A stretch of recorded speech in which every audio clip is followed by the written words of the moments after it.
Welcome back. Well, as it comes closer to dinner time, what usually starts going through your head?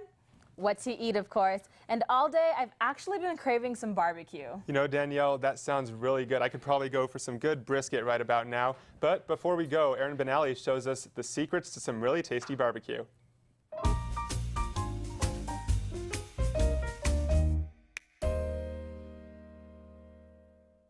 This week's edition of At the Table, we ask you to set your firewood, ignite the fire, and serve your finest pork and ribs. We're talking barbecue. Beginning our journey is Hickory Smokehouse Barbecue, located on Milton Road, and is now reaching their 2-year anniversary of being in business. I mean, in the beginning, like as most businesses in the beginning, you struggle to start up, but once you get a grip on the community and everybody enjoys your food and you see what people like and their tastes, it starts to grow, and the business has been growing ever since, and it's at a really great spot right now, but obviously we hope it continues to grow. Our second trip led us to 4th Street to see how Satchmo serves their meat on the east side of Flagstaff and how they developed their cooking system. A lot of our systems we've developed ourselves.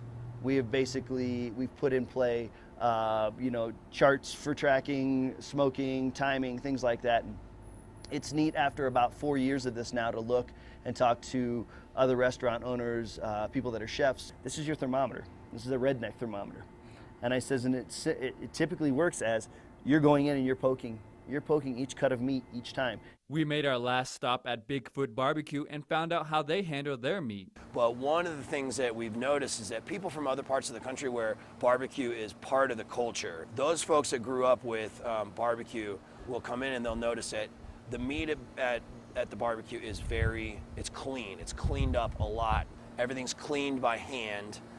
Meaning that fats, cartilage, ligament, that kind of thing, all the stuff that you don't want in your meat, the stuff that's not as tender and as tasty. Showcasing food and showing off restaurants in northern Arizona is what this weekly segment is all about. The food is what's bringing people back, and they love it, and it makes us happy that we've built friendships based around food. We've got to make this a part of what we're doing. We got to do it with style, with volume, with flair. It's got to be fun for the guest. Be sure to look out for next week's edition of At the Table. For NAZ Today, I'm Erin Benally.